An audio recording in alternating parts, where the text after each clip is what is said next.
Hi students, welcome to Johnson Academy. நம்ம இன்னைக்கு பார்க்க போகிறது ஒரு போயம். அந்த போயத்துடைய பேர் வந்து The City Planners. The City Planners, இந்த போயத்தை எழுதின ரைட்டர் பேர் வந்து மார்கரெட் அட்வுட். மார்கரெட் அட்வுட் அப்படிங்கிற ஒரு Canadian writer.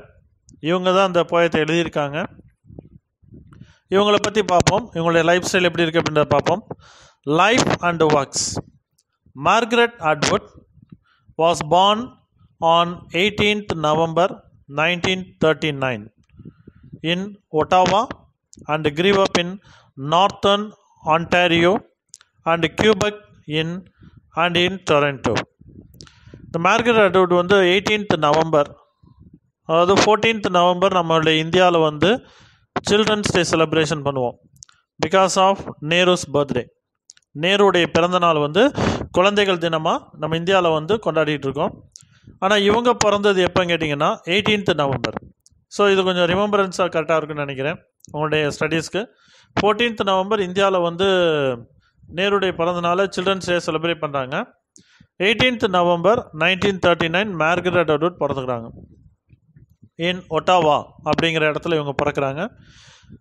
She did not attend school full time until she was 12 years old. இவங்களுடைய 12 வயசு அறுதி இவங்களுடைய ஸ்கூல் ஃபுல் டே ஸ்கூலை வந்து இவங்க அட்டன் பண்ணதே இல்லை. She received her undergraduate degree from Victoria college. Victoria கல்லூரியிலேருந்து இவங்க யூஜி, நம்ம BA, MA, BA English, BCom, BCA அந்த மாதிரி அண்டர் கிராஜுவேட் வாங்குறாங்கல்ல, அந்த அண்டர் கிராஜுவேட் டிகிரி மாதிரி இவங்க வந்து விக்டோரியா காலேஜில் வாங்கியிருக்காங்க. அதுக்கப்புறம் மாஸ்டர் டிகிரி, இந்த மாஸ்டர் டிகிரின்றது எம்ஏ, எம்காம், எம்எஸ்சி அந்த மாதிரி இருக்கக்கூடிய டிகிரியை வந்து இவங்க ராட்க்ளிஃப் காலேஜ் அப்படிங்கிற காலேஜ்லேருந்து இங்கே வாங்கியிருக்காங்க 1962. அதுக்கப்புறம் இவங்களுடைய படிப்பு இன்னும் கண்டினியூ ஆகுது. டாக்டரேட், பிஹெச்டி பண்ணணும் அப்படின்னு சொல்லி முடிவு பண்ணி இவங்க ஜாயின் பண்ணுறாங்க. ஆனால் அவங்களுடைய தீசிஸ், அவங்களுடைய டெசர்டேஷனை ஃபினிஷ் பண்ணலை. இன்கம்ப்ளீட்டாக அவங்களுடைய தீசிஸ் இருக்குது. த இங்கிலீஷ் மெட்டாஃபிசிக்கல் ரொமான்ஸ் அப்படிங்கிற ஒர்க்கை இவங்க எழுதியிருக்காங்க. அதுக்கப்புறம் பார்த்தீங்கன்னா 1968 she married Jim Polk, an American writer. 1968 இவங்களுக்கு கல்யாணம் ஆகுது. இவங்க கல்யாணம் பண்ண அந்த ஆளுடைய பேர் வந்து ஜிம் போக். இவர் வந்து ஒரு அமெரிக்கன் ரைட்டர். ஆனால் 68 அவங்களுடைய லைஃப் வந்து நல்லா இல்லை. அவங்களுடைய மேரேஜ் லைஃப் வந்து அந்தளவுக்கு சாட்டிஸ்ஃபைடாக இல்லாதனால they decided to divorce. So 1973 அவங்க ரெண்டு பேருமே டிவோர்ஸ் ஆயிடுறாங்க. They divorced in 1973. She formed a relationship with a fellow novelist Grammy Gibson. அதாவது நம்முடைய ரைட்டர் மார்கரெட் அட்வுட் அவங்களுடைய ஒர்க் பண்ணக்கூடிய அதே கம்பெனியில் ஒர்க் பண்ணக்கூடிய அதே இடத்துல வந்து கிராமி கிப்சன் அப்படிங்கிற ஒரு நாவலிஸ்டோட ரிலேஷன்ஷிப் கிடைக்குது. அந்த ரிலேஷன்ஷிப்போடு அவங்க கன்டினியூ பண்ணுறாங்க. Afterwards and moved to a farm near Alliston, Ontario, where their daughter Eleanor Jess Atwood was born in 1976. 73 இவங்களுக்கு டிவோர்ஸ் ஆகுது. 76 மார்கரெட் அட்வுட்டுக்கும் கிராமி கிப்சன் இவங்க ரெண்டு பேர்த்துக்கும் பிறக்கிற குழந்தை தான் வந்து எலினோர் ஜெஸ் அட்வுட். எலினோர் ஜெஸ் அட்வுட் அப்படிங்கிறவங்க 1976 பிறகுறாங்க. அதுக்கப்புறம் இவங்களுடைய ஃபேமிலி, இவங்களும் அந்த கிராமி கிப்சன் இந்த ரைட்டரும் ரெண்டு பேருமே சேர்ந்து டொரண்டோவுக்கு திரும்பி வர்றாங்க. The family returned to Toronto in 1980. She is author of more than 40 books of fiction. இந்த ஃபிக்ஷன் அப்படின்னு சொல்லும்போது ஒரு லென்த்தி டைப் ஆஃப் நாவல்னு கூட சொல்லலாம். கேரக்டர் நிறையா இருக்கும். இந்த கேரக்டர் வந்து அந்தந்த சின்ன சின்ன இடங்களில் வந்து ஒரு இம்பார்ட்டண்ட்டான போர்ட்ரே பண்ணி காட்டியிருப்பாங்க. அதே மாதிரி பொயட்ரி, மார்கரெட் அட்வுட் பொயட்ரி எழுதியிருக்காங்க. And also critical essays. Her latest book of short stories is Stone Mattress 9 Tales. இந்த புக்கு வந்து 2014 பப்ளிஷ் ஆச்சு. இவருடைய லேட்டஸ்ட் புக்காக இருக்கக்கூடிய short story Stone Mattress 9 Tales. அதுக்கப்புறம் பார்த்தீங்கன்னா her MaddAddam trilogy, the killer and Booker prize nominated. இவங்களுக்கு Booker prize அப்படிங்கிற ப்ரைஸ் கொடுப்பாங்க. புக்கர் ப்ரைஸ்ன்றது நம்ம இங்கிலீஷ் லிட்ரேச்சரில் ஒரு பிரபலமான புக்கு, அதாவது அதிகமான வாசகர்கள் படித்த புக்கு, அதே டயத்தில் அதிகமான வாசகர்கள் அந்த புக்கை பற்றி கமெண்ட்ஸ் கொடுத்தது, அது பாசிட்டிவ் கமெண்ட்ஸ், அதே டயத்தில் அந்த புக்குடைய என்ரிச்மெண்ட் என்னென்ன இருக்குது அப்படின்றத போர்ட்ரே பண்ணி காட்டுறது தான் புக்கர் ப்ரைஸ் உடையது. ஆரிக்ஸ் அண்ட் கிரேக் அப்படிங்கிற புக்கு வந்து ப்ரைஸ் ஆகிருக்கு 2003. அதுக்கப்புறம் the year of the flood 2009, MaddAddam 2013 is currently been adapted for HBO. The door அப்படிங்கிற ஒர்க்கு, த டோர் அப்படிங்கிறது லேட்டஸ்ட் வால்யூமாக வந்து ஒரு poem, compiled poem. The door is her latest volume of poetry. Her most recent non-fiction books are non-fiction book. Fiction அப்படின்னாலே நம்ம வந்து சொல்லப்போனால் நம்ம இந்த ஃபிக்ஷன் கேரக்டர்ஸ், நான்-ஃபிக்ஷன் கேரக்டர்ஸ்னால் இந்த சீரியல்ஸில் வரக்கூடியது, மெகா சீரியல்ஸில் வரக்கூடியதெல்லாம் வந்து ஃபிக்ஷன் டைப் ஆஃப் ஆக்டிவிட்டி சொல்லுவாங்க. நான்-ஃபிக்ஷன் அப்படிங்கிறது இந்த ப்ரோக்ராமில் பார்ட்டிசிபேட் பண்ணக்கூடியவங்க, அதை தான் வந்து நான்-ஃபிக்ஷன் சொல்லுவாங்க. இங்கே வந்து இவர் வந்து எழுதின அந்த ஷார்ட் ஸ்டோரி மாதிரி எழுதின நான்-ஃபிக்ஷன் புக் வந்து பிளேபேக், டெப்த் and the shadow side of wealth. இந்த புக்கை வந்து 2008 இவர் எழுதியிருக்காரு. அதுக்கப்புறம் in other words, SF and the human imagination அப்படிங்கிற புக்கை எழுதியிருக்காரு. நான்-ஃபிக்ஷன் புக் எழுதியிருக்காரு 2011. Her novels include blind assassin. The blind assassin அப்படிங்கிற புக்கு வந்து வின்னர் ஆஃப் புக்கர் ப்ரைஸ். இந்த பிளைண்ட் அசாசின் புக்கை பற்றி நீங்கள் ஃபுல்லாக தெரிஞ்சுக்கணும் அப்படின்னா, ஆக்சுவலாக அந்த கேரக்டர் பேஸ்டாக வரக்கூடிய நாவல் தான் இதுவும். அதே டயத்தில் she portrays some masculinity and femininity aspects. இந்த புக்கு வந்து புக்கர் ப்ரைஸ் வாங்கியிருக்கு. அதுக்கப்புறம் அலியாஸ் கிரேஸ் அப்படிங்கிற புக்கு, இந்த புக்கு வந்து கில்லர் ப்ரைஸ் அப்படிங்கிற ப்ரைஸ் வாங்கியிருக்காரு கனடாவில். அதுக்கப்புறம் ப்ரிமியோ மாண்டெல்லோ இன் இட்டாலி. அதுக்கப்புறம் பார்த்திங்கன்னா the Robber Bride, the Cat's Eye, the Handmaid's Tale as a TV series with MGM and Hulu and the Penelopiad. இந்த லாஸ்ட்டாக சொன்னது வந்துட்டு என்னென்னு கேட்டிங்கன்னா, Robber Bride, Cat's Eye and ஹேண்ட்மெய்ட்ஸ் Dale இதெல்லாம் வந்து டிவி ஷோவில் வந்தது. டிவி ஷோ அப்படின்றப்போ நம்ம ட்ராமா மாதிரி, சீரியல் மாதிரி இவங்க என்ன செய்வாங்கன்னா எழுதி டிவி ஷோவில் கொடுத்துருவாங்க, அதை வந்து இவங்க வந்து டெலிகாஸ்ட் பண்ணுவாங்க. அதுக்கப்புறம் பார்த்திங்கன்னா டேல்ஸ், ஹேண்ட்மெய்ட்ஸ் டேல் அப்படிங்கிறதெல்லாம் வந்து டிவி சீரியலாக வர ஆரம்பித்தது. Next one, her novel the heart goes last was published in September 2015. ஒரு 5 வருஷத்துக்கு முன்னாடி, ஒரு 5 years முன்னாடி இவங்க ஒரு நாவல் எழுதினாங்க, த ஹார்ட் கோஸ் லாஸ்ட் அப்படிங்கிற நாவல். On November 28, 2018, Atwood announced that she will publish The Testaments, a sequel to The Handmaid's Tale, in September 2019. She holds numerous honorary degrees from Oxford University, Cambridge University, and the Sorbonne, and has won more than 55 awards in Canada. And immediately, Margaret Atwood currently lives in Toronto with the writer Grammy Gibson. இப்போவும் அந்த lady வந்து உயிரோடு தான் இருக்காங்க, Margaret Atwood. இவங்க வந்து Toronto அப்படிங்கிற இடத்துல இருக்காங்க. அவங்களுடைய ரைட்டர். அதே டயத்தில் இவங்க செகண்டாக கல்யாணம் பண்ணது இவரை தான், கிராமி கிப்சன் அப்படிங்கிற ரைட்டர் தான். இப்போ நம்ம வந்து போயத்தினுடைய டெக்ஸ்ட் லைன் போகலாம். த சிட்டி பிளானர்ஸுடைய டெக்ஸ்ட் லைன், டெக்ஸ்ட் என்ன சொல்லுது அப்படிங்கிறத பார்ப்போம். பேராஃப்ரேஸில் இந்த stanza number 1, cruising these residential Sunday streets in dry August sunlight, what offends us is the sanities, the houses in pedantic rows, the planted sanitary trees assert levelness of surface like a rebuke to the dent in our car door. Stanza number 2, no shouting here or shatter of glass, nothing more abrupt than the rational whine of a power mower, cutting a straight swath in the discouraged grass. The stanza number 3. But though the driveways neatly sidestep hysteria by being even, the roofs all display the same slant of avoidance to the hot sky.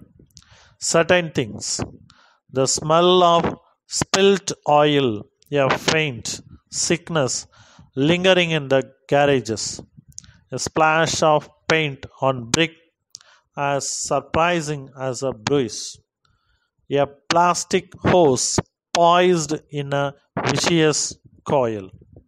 The stanza number 4. Even the two fixed stare on the wide windows give momentary access to the landscape behind or under the future cracks in the plaster. When the houses capsized will slide obliquely into the clay seas, gradual as glaciers that right now nobody notices. The stanza number 5. That is where the city planners, with the insane forces of political conspirators, are scattered over unsurveyed territories, concealed from each other, each in his own private blizzard. Guessing directions, they sketch transitory lines, rigid as wooden borders on a wall in a white vanishing air, tracing the panic of suburb order in a blended madness of snows. இது வரைக்கும் வந்து text லைனை பார்த்தோம். இந்த பேராஃப்ரேஸில் ஒவ்வொரு paraphrase ஒவ்வொரு ஸ்டான்ஸாவுக்கும் explanation இருக்குது. அந்த எக்ஸ்பிளனேஷனை இப்போ பார்ப்போம். நம்ம ஸ்டான்ஸா நம்பர் 1 அதனுடைய எக்ஸ்பிளனேஷனை பார்ப்போம். The poet hates a man-made order in the once wonderful earth designed by nature. அதாவது இந்த ஸ்டான்ஸா நம்பர் 1ல் என்ன சொல்கிறான்னா, மேன்மேட் ஆர்டரை வந்து இவர் வந்து வெறுக்கிறாரு. ஆக்சுவலாக பூமி வந்து இயற்கையாக அமையப்பட்ட ஒன்று. கடவுள் வந்து இந்த பூமியை படைக்கும் போது பார்த்திங்கன்னா நிறைய அற்புதமான விஷயங்களை வச்சு தான் படைச்சார். இந்த பூமியை சாதாரணமாக படைக்கப்பட்ட இந்த மனுஷன், அதுவும் வந்து மனுஷனுக்கு இந்த பூமி வந்து ஒரு வரப்பிரசாதம்னு சொல்லலாம். ஏன்னு கேட்டால், நம்ம எந்த பொருளை வந்து பூமியில் கொட்டினாலும் அந்த பூமி வந்து தாங்கக்கூடியது, எந்த பொருளை எடுத்து நிப்பாட்டினாலும் அந்த பூமி வந்து தாங்கக்கூடியதாக இருக்குது. ஃபார் எக்ஸாம்பிள் கன்ஸ்ட்ரக்ஷன் ஒர்க், நிறைய பில்டிங்ஸ், ஏகப்பட்ட பில்டிங்ஸ் மேலே எந்திரிச்சு நிற்கிது. அந்த பில்டிங்ஸை எல்லாத்தையும் தாங்கி பிடிச்சி நிற்கிறது இந்த பூமி தான். ஆனால் அந்த பூமியை வந்து இந்த மனுஷன் இவ்வளோ தூரம் வந்து டேமேஜ் பண்ணுவான்னு எதிர்பார்க்கவே இல்லை அப்படின்ற மாதிரி சொல்கிறான். She finds regularity everywhere. ஒவ்வொரு இடத்துலையும் நான் வந்து ரெகுலாரிட்டியை பார்க்குறேன். அதாவது எல்லாமே ப்ராப்பராக இருக்குது, எல்லாமே கரெக்டாக இருக்குது அப்படின்றது, சீராக உள்ளது அப்படின்னு சொல்லலாம். All houses look similar, land is levelled and all the trees are of the same size and same height. இந்த பூமியில் இருக்கக்கூடிய ஒரு சில மரங்கள் பார்த்திங்கன்னா, அதுவும் ரோட்டோரமாக வந்து நட்டு வச்சக்கூடிய மரங்கள், அந்த செடிகள்லாம் பார்த்திங்கன்னா ஒரே ஹைட்டாக இருக்கும், ஒரே லெவலாக இருக்கும், அதே டயத்தில் ஒரே சைஸாகவும் இருக்கும். There is no authenticity in the nature. City folks have even silence the natural sounds and chatter of birds and children alike. She wishes to see the natural disorder rather than man-made order. Natural disorder, ஆக்சுவலாக இயற்கையாக வரக்கூடிய அந்த disorder வந்து இவங்க விரும்புகிறாங்க, பார்க்கணும்னு நினைக்கிறாங்க. Man-made order, மனிதனால் உருவாக்கப்பட்ட எந்த ஒரு ஆர்டரையும் இவங்க வந்து விரும்பலை. இயற்கையாக நடக்கக்கூடிய நிகழ்வுகளை எல்லாம் இவங்க வந்து பார்க்கணும், இவங்க வந்து ரசிக்கணும்னு நினைக்கிறாங்க. சானிட்டரி ட்ரீஸ், ஆக்சுவலாக சானிட்டரி ட்ரீஸ்னு ஒரு ட்ரீஸ் இருக்கா? இருக்குது. ரோட்டோரமாக மரங்கள் நடுவாங்க. அந்த ரோட்டோரமாக மரங்கள் நடும்போது, செடிகள் நடும்போது பார்த்தீங்க அப்படின்னா, அந்த செடிக்குடைய கெப்பாசிட்டி என்னன்னு கேட்டிங்கன்னா, கார்பன் டை ஆக்சைடை உள்ளே இழுத்துக்கிறோம். அதாவது வெஹிக்கிள்ஸ் வரக்கூடிய எமிஷன்ஸ், வெஹிக்கிள்லேருந்து வரக்கூடிய பொல்யூஷன்ஸ் எல்லாத்தையும் இது வந்து உள்ளே இழுத்துக்கிறோம். அது வந்து சானிடைஸ் பண்ணுறது, அதாவது க்ளீன் பண்ணுற மாதிரி. அந்த ஏரியாவே வந்து சுத்தமாக வச்சுக்கிற மாதிரி. ஃபார் எக்ஸாம்பிள் வீட்டுக்குள்ளே வந்து துளசி செடி வளர்க்குறோம். துளசி செடி ரொம்ப வந்து ஹெல்த்தியானது. அதே டயத்தில் துளசி செடியுடைய கெப்பாசிட்டி கேட்டால் 24/7 எக்ஸ்பிரஸிங் த ஆக்சிஜனை மட்டுமே வெளியிடக்கூடிய ஒரு செடி அது. அதனால தான் துளசி செடி வீட்டுக்குள்ளே வச்சுருக்கோம். இதே மாதிரி சானிட்டரி ட்ரீஸ்னு ஒன்று இருக்குது. Sanitary trees refer to those trees that do neither shed leaves nor hamper the saneness of the surface, refers to the unnatural levelness that human activities have caused the natural landscape. இது என்ன கேட்டிங்கன்னா, இந்த மாதிரி sanitary trees வந்து இலைகள் வந்து கீழே அதிகமாக விழுகாது. இலைகள் வந்து அந்தளவுக்கு கீழே உதிராது. அதே டயத்தில் அன்நேச்சுரல் லெவல்னஸ், இயற்கைக்கு அப்பாற்பட்டு அன்நேச்சுரல், செயற்கையாக இருக்கக்கூடியதை அப்படியே லெவல் பண்ணக்கூடிய ஒரு ஆஸ்பெக்டாக தான் இதில் இருக்கும். த லெவல்னஸ் ஆஃப் சர்ஃபேஸ் ஃபார் எக்ஸாம்பிள், நம்முடைய ஸ்கையில் வந்து பார்த்திங்க அப்படின்னா நிறைய லேயர் இருக்குது. அந்த லேயர் பை லேயராக போகும் பொழுது ஒவ்வொரு லேயருக்கும் ஒரு நேம் வச்சுருப்பாங்க. ஸோ இந்த லெவல் ஆஃப் சர்ஃபேஸை வந்து இதில் சொல்லியிருக்காரு. Further provokes a poetess as it appears to be rebuked to the dent their car door. அடுத்த stanza number 2. There is no shouting there, no shatter of glass. இங்கே சத்தமே கிடையாது இந்த பூமியை பொறுத்த வரைக்கும். அதே டயத்தில் இந்த இயற்கையாக வாழக்கூடிய வாழ்க்கை முறையை பொறுத்த வரைக்கும் இந்த சத்தம் அப்படிங்கிறது இருக்காது. No shatter of glass. அதாவது ஷேட்டர் ஆஃப் கிளாஸ் அப்படின்றது என்னன்னா, there is no breaking sense, there is no damages அப்படின்ற மாதிரி. Nothing more abrupt than the rational whine of a power mower cutting a straight swath in a discouraged grass. The man believes that all he does is rational. மனுஷன் செய்கிறதெல்லாம் சரின்னு நினச்சி செய்கிறான். Rationalist அப்படின்னாலே அவன் செய்கிறது கரெக்டு தான். அதாவது ரேஷனலிஸ்ட்டை பார்க்கும்போது பார்த்தீங்கன்னா பெசிமிஸ்ட் மாதிரி இருக்க மாட்டாங்க. எல்லாமே நமக்கு தான் நடக்குதோ, கெட்டதாக நடந்துருமோ, நெகட்டிவாக யோசிக்கவே மாட்டாங்க. ரேஷனலிஸ்ட் நடந்தது நடக்கட்டும் அப்படின்ற மாதிரி போகக்கூடியதான் மேனுடைய belief. Man believes that all he does is rational. He has found reason. அந்த மனுஷன் ஒவ்வொரு செயலுக்குமே, அவன் செய்யக்கூடிய ஒவ்வொரு செயலுக்குமே ஒரு காரணத்தை தேடுறான். அந்த காரணம் வந்து அவனுக்கு பெரிய மைனஸ் பாயிண்டாக வரக்கூடியது ஃபியூச்சரில். He has found reason. Margaret சொல்கிறாங்க, அவன் செய்யக்கூடிய ஒவ்வொரு செயலுக்குமே ஒரு காரணத்தை தேடுறான். அண்ட் டெஃபனிஷன், அதே டயத்தில் அதற்கான விளக்கத்தையும் கொடுக்குறான். For all unnatural activities upon the earth. இந்த பூமியில் நடக்கக்கூடிய அன்நேச்சுரல், இயற்கைக்கு புறமாக நடக்கக்கூடிய எல்லா விஷயத்துக்குமே இவன் வந்து ஒரு காரணமும் ஒரு விளக்கமும் வச்சுருக்கான். மழை வருது, அந்த சீசனில் மழை வரத்தான் செய்யும். அதே டயத்தில் டிசீஸ் அந்த சீசனில் வரத்தான் செய்யும். இவன் அந்த ரீசன் சொல்ல ஆரம்பிப்பான். அதே டயத்தில் பார்த்தீங்க அப்படின்னா ஒரு ஊரே வந்து ஃப்ளட்டில் அழிஞ்சிருச்சு அப்படின்னா they may said that it the God's curse, கடவுளுடைய சாபமாக இருக்கலாம் அப்படின்னு கூட சொல்லுவான். இதெல்லாம் ஒரு ரீசன் இவங்க சொல்லக்கூடியது. இதை தான் மார்கரெட் இதில் பாயிண்ட் அவுட் பண்ணுறாரு. Thus, man has a reason for moving the grass in the residential area. மனிதன் வந்து ஒரு காரணம் சொல்கிறான். இந்த புல்கள் வந்து, இந்த புல்வெளிகள் வந்து ரெசிடென்சியலாக இருக்கிறதுக்கு மூவ் பண்ணி போகிறதுக்கும். He reasons that grass looks better when moved. He has just his sense of admiring the beauty of grass that grows widely. அதாவது காட்டு மாதிரி ரொம்ப காட்டுத்தனமாக அதிகமாக வந்து புல்வெளிகள் வந்து வளர்ந்துருக்குது. அதை பார்க்கும்போது நல்லா தான் தெரியும். அதே டயத்தில் இவங்களுடைய அட்மைரிங் எதில் இருக்குன்னு கேட்டிங்கன்னா, he has just his sense of admiring beauty of grass that grows wildly. அடர்ந்து அப்படியே வந்து புல்வெளியாக வந்து முளைச்சி நிற்கிது, புல்லாக முளைச்சி நிற்கிறத பார்க்கும்போது அழகாக தெரியுது அவனுக்கு. The grass has been called discouraged because mowing is meant to stop the overgrowth of the grass. Actually இந்த மோவிங் அப்படின்ற ஒரு என்னன்னு கேட்டிங்கன்னா, it is going to stop the overgrowth of grass. இப்போது செயற்கை புல்வெளிகள்லாம் இருக்குது தெரியுமா? செயற்கையாக இருக்கக்கூடிய புல்வெளிகள். டென்னிஸ் இருக்குல்ல, டென்னிஸில் வந்து லான் டென்னிஸ் சொல்லுவாங்க. இந்த லான் டென்னிஸ் வந்து புல்வெளிகள் நிறைந்த ஒரு இடத்துல வந்து இந்த புல்வெளி அதிகமாக அதுவே க்ரோத் ஆகும். அதே டயத்தில் செயற்கையாகவே புல்வெளிகளை வச்சு அதை வளர்க்க பார்ப்பாங்க. அந்த மாதிரியும் உண்டு. இதைத்தான் இதில் அந்த ஆதர் மென்ஷன் பண்ணி சொல்கிறாரு.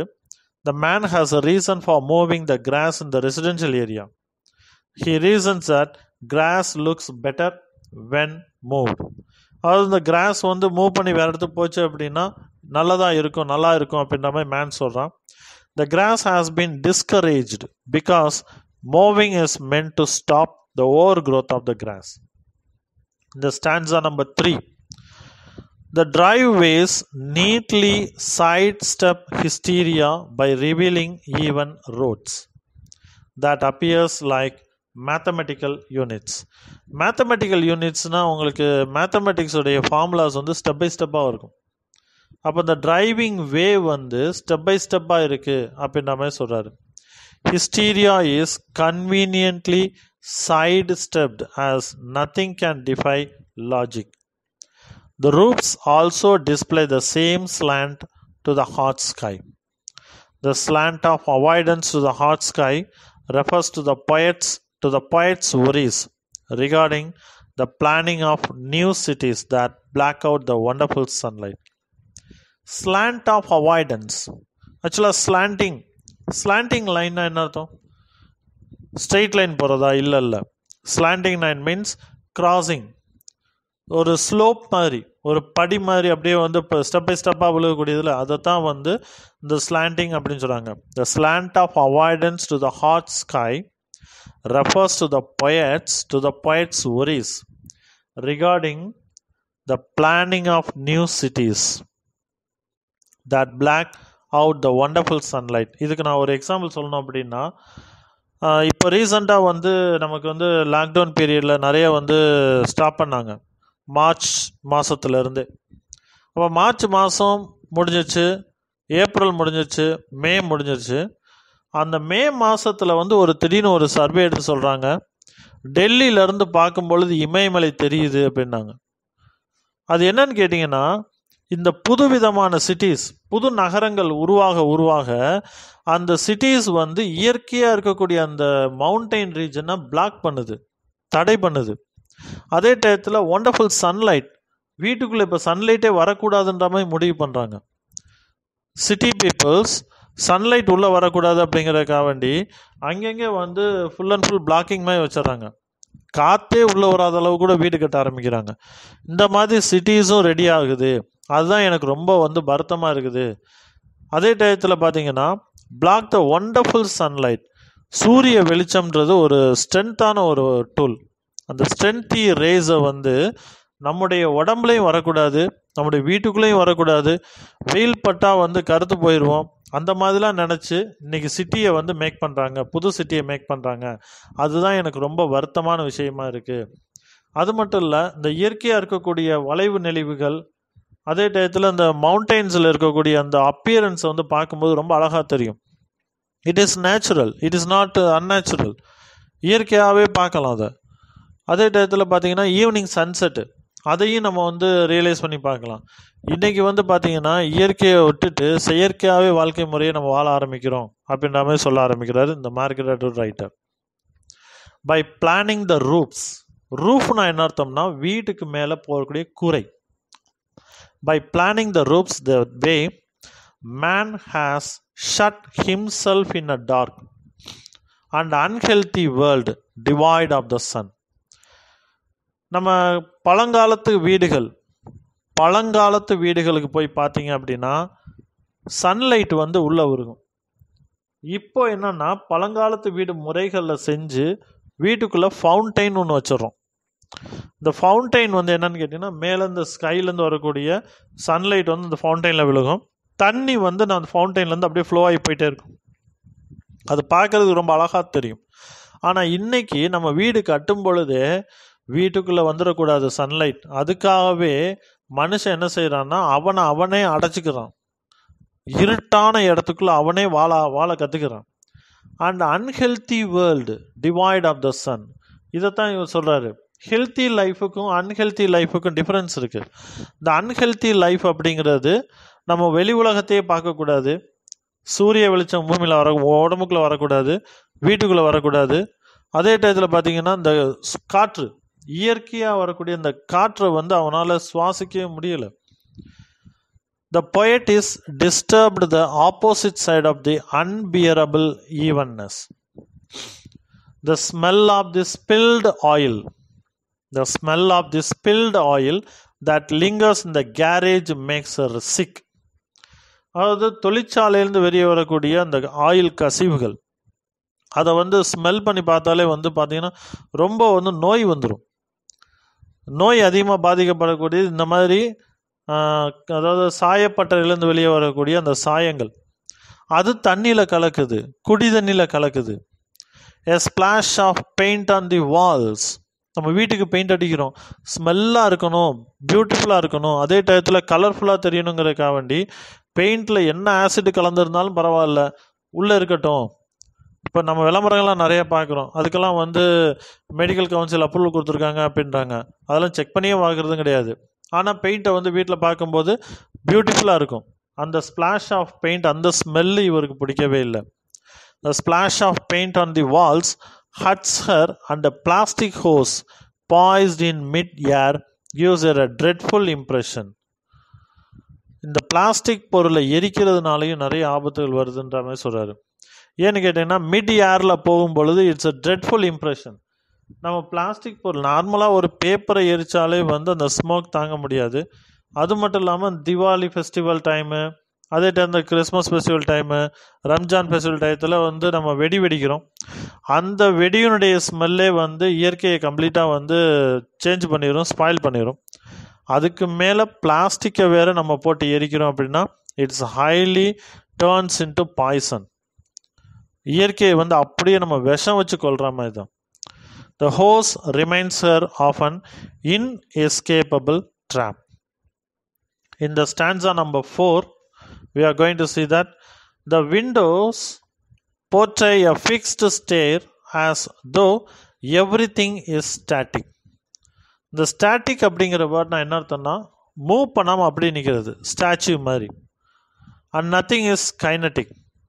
ஆக்சுவலாக இந்த கைனட்டிக் வந்து ஒரு எனர்ஜி, கைனட்டிக் வந்து ஒரு மோட்டார் எனர்ஜி மாதிரி, பைக் வந்து ஓட்டிகிட்டு போகிறோம் அந்த மாதிரி kinetic energy. The natural scenery appears to be at the back of his residential area. இது ரொம்ப முக்கியமான ஒன்று.